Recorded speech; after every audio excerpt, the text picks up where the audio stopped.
Hello students, तो आज के लेक्चर में हमें पढ़ना है प्रिंसिपल ऑफ प्रिवेंशन। ओके, तो प्रिंसिपल ऑफ प्रिवेंशन दो मेथड से हम लोग प्रिवेंट कर सकते हैं। कोई भी डिजीज़ अगर होता है तो उससे किस तरीके से बचना है उसके बारे में हमें पढ़ना है। तो दो मेथड होता है बचने के लिए। एक पहला होता है जनरल मेथड एंड सेकंड है स्पेसिफिक मेथड। तो जनरल मेथड में क्या क्या चीज़ें इन्वॉल्व होती हैं, ये इस चीज़ों को हम पढ़ लेते हैं। तो इन्वॉल्व क्या होता है, प्रिवेंटिंग एक्सपोजर अगेंस्ट माइक्रोब्स से हम लोग किस तरीके अपने आप को प्रिवेंट करेंगे। तो ये एक जनरल मेथड हो गया जिससे हम लोग अपने आप को बचा सकते हैं किसी भी डिजीज़ से। जैसे कि फॉर एग्जांपल अगर एयरबोर्न माइक्रोब्स हैं तो उनसे बचने के लिए हम क्या करेंगे, हम अवॉइड करेंगे क्राउडेड प्लेस पे जाना। अगर कहीं पे बहुत ज़्यादा भीड़ है तो उस जगह पे हम जाना प्रीफर नहीं करेंगे। जैसे कि अभी कोरोना वायरस चल रहा है, तो कोरोना वायरस में क्या है कि हमें पता है कि ये हम लोग अगर कांटेक्ट में आएंगे तो कांटेक्ट में आने से ये डिजीज़ फैलेगा।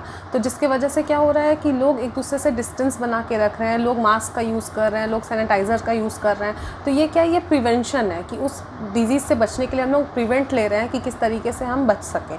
तो ये हमारा क्या, ये हमारा जनरल मेथड है। ओके, तो जनरल मेथड में क्या है कि आप खुद से किस तरीके से अपना बचाव कर सकते हैं।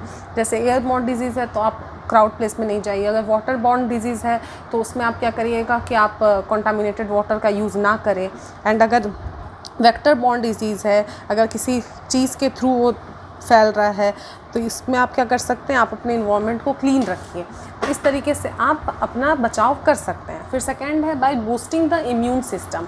अभी वापस से मैं कोरोना वायरस का एग्जांपल देती हूँ। इस टाइम में क्या हो रहा है कि लोग बहुत तरह तरह के आयुर्वेदिक दवाई ले रहे हैं कि जिससे हमारा इम्यून सिस्टम स्ट्रॉन्ग हो। लोग गिलोय खाते हैं, लोग गर्म पानी पीते हैं, काढ़ा पीते हैं। ये सब क्यों होता है कि हमारा इम्यून सिस्टम स्ट्रॉन्ग हो सके।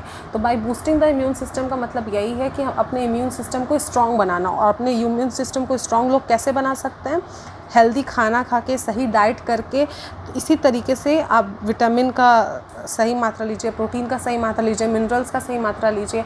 तो हर चीज़ आपके बॉडी में बहुत सही तरीके से हो जिससे आपका इम्यून सिस्टम स्ट्रॉन्ग हो सके। और आपका इम्यून अगर स्ट्रॉन्ग है तो आपको कोई भी डिजीज़ होना मुश्किल है। तो इसीलिए ये दोनों जनरल मेथड है हमारा। एक तो preventing exposure against microbes and by boosting the immune system. अब सेकंड है हमारा स्पेसिफिक मेथड। स्पेसिफिक मेथड में क्या होता है कि it involve the prevention method directed against a particular disease. अब इसमें क्या होता है कि इसमें अगर किसी चीज़ का वैक्सीन है, ठीक है, अगर हमें कोई डिजीज़ हो गया तो उसके लिए क्या हम अगर बाय द वे समझ लो कि हमें फ़ीवर हो गया, ठीक है, फ़ीवर हमारा कंट्रोल में नहीं आ रहा है, तो उसके लिए क्या हो रहा है कि हम इंजेक्शन लेते हैं। तो इंजेक्शन लेते हैं या एंटीबायोटिक लेते हैं। तो ये क्या, स्पेसिफिक मेथड में क्या होता है कि हम लोग डायरेक्ट उस चीज़ का यूज़ कर रहे हैं कि जिससे हम लोग को जल्दी से रिलीफ हो जाए। उसके लिए हम लोग पहले से ही मतलब अपने इम्यून सिस्टम को स्ट्रॉन्ग करने का या बचने की कोशिश नहीं कर रहे हैं। वो डिजीज़ हमें हो गया और उसके बाद हम उससे प्रिवेंशन ले रहे हैं।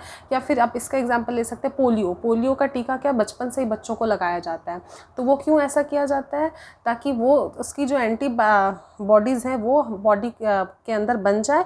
और फिर जब फर्दर आगे के एज में अगर आपको पोलियो जैसा कुछ भी आपके वायरस या बैक्टीरिया आपके बॉडी में जाए तो उससे क्या होगा कि वो एंटीबॉडी आपके बॉडी में पहले से ही है जो आपको उस वायरस से प्रोटेक्ट करता है।